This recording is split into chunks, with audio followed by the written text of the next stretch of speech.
BRS హయాంలో చేసిన అభివృద్ధి తప్ప కాంగ్రెస్ ప్రభుత్వం మానకొండూరు నియోజకవర్గంలో చేసింది శూన్యమని మాజీ ఎమ్మెల్యే రసమయ్యి బాలకిషన్ అన్నారు. కరీంనగర్ జిల్లా మానకొండూరు మండల కేంద్రంలో ఆయన మీడియా సమావేశాన్ని ఏర్పాటు చేసి మాట్లాడారు. కాంగ్రెస్ ప్రభుత్వం అధికారంలోకి వచ్చి సంవత్సర కాలం గడిచినా అభివృద్ధి మాత్రం శూన్యమన్నారు.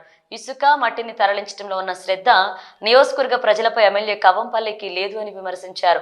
ఏడాది పాలనపై కాంగ్రెస్ విడుదల చేసిన ప్రగతి నివేదిక కాగితాలకే పరిమితమైందన్నారు.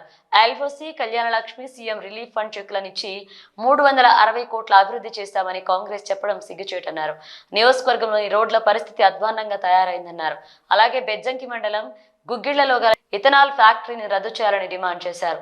ఇసుక అక్రమ రవాణాను తమ కాంగ్రెస్ నాయకులు అడ్డుకున్నారని 3 రోజులు కాగానే గంభీర్రావుపేట లింగన్నపేట గ్రామాల మధ్య బ్రిడ్జి పనులు ఎక్కడ వేసిన గొంగడి అక్కడే ఉన్నట్లుగా ఉంది అని, బ్రిడ్జి పనులు వెంటనే రాష్ట్ర ప్రభుత్వం కాంగ్రెస్ నాయకులు స్థానిక ఎమ్మెల్యే స్పందించి బ్రిడ్జి పనులు త్వరితగిన చేపట్టాలని గ్రామ పురోహితుడు రాజు పంతులు కోరారు.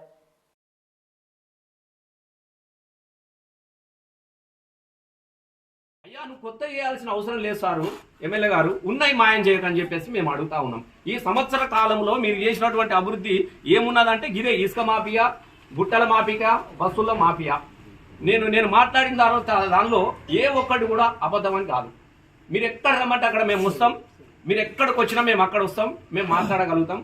100% ఈ మానకొండూరు మండలానికి నియోజకవర్గ కేంద్రంగా ఉన్నటువంటి మానకొండూరు మండలంలో మీరు సాధించినటువంటి అభివృద్ధి అనేది పూర్తిగా శూన్యము. రూపాయి బిల్ల పెట్టి ఒక్క పని కూడా చేసినటువంటి పరిస్థితి లేదు. మేము గతంలో చేయించిన పనులే ఇంకా కొనసాగుతూ ఉన్నాయి. ఇప్పుడు కూడా జనాలను మభ్యపెట్టే పరిస్థితి చెయ్యొద్దని చెప్పేసి మేము అడుగుతా ఉన్నాం. ఒక 2 ఉన్నాయి. బెజ్జంకి మండలానికి సంబంధించినటువంటి గుగ్గిల ఇథనాల్ ఫ్యాక్టరీ ఎంత భయంకరమైనది అంటే మీరు అందరు కూడా చూసినారు. ఇలా సూర్యాపేటలో కూడా గ్రామస్తులు అందరూ కూడా రోడ్ ఎక్కిరు చేసారు, జగిత్యాల దగ్గర కూడా రద్దు చేసారు. ఇవి కూడా వెంటనే రద్దు చేసి ఫ్యాక్టరీని మూసేయాలని చెప్పేసి డిమాండ్ చేస్తా ఉన్నాం మేము. అదే ప్రజలను అబద్ధాల మీద ప్రభుత్వాలను నడుపుకోవడం అనేది ఇది కాంగ్రెస్కి మాత్రమే సాధ్యమవుతుంది అబద్ధాలతోని. కానీ ఆ అబద్ధాలకు ఒక్కసారి మోసపోతారు, 2 సార్లు మోసపోతారు, కానీ ఇంకా మోసపోవడానికి కోసం ఎవరు కూడా సిద్ధంగా లేరు.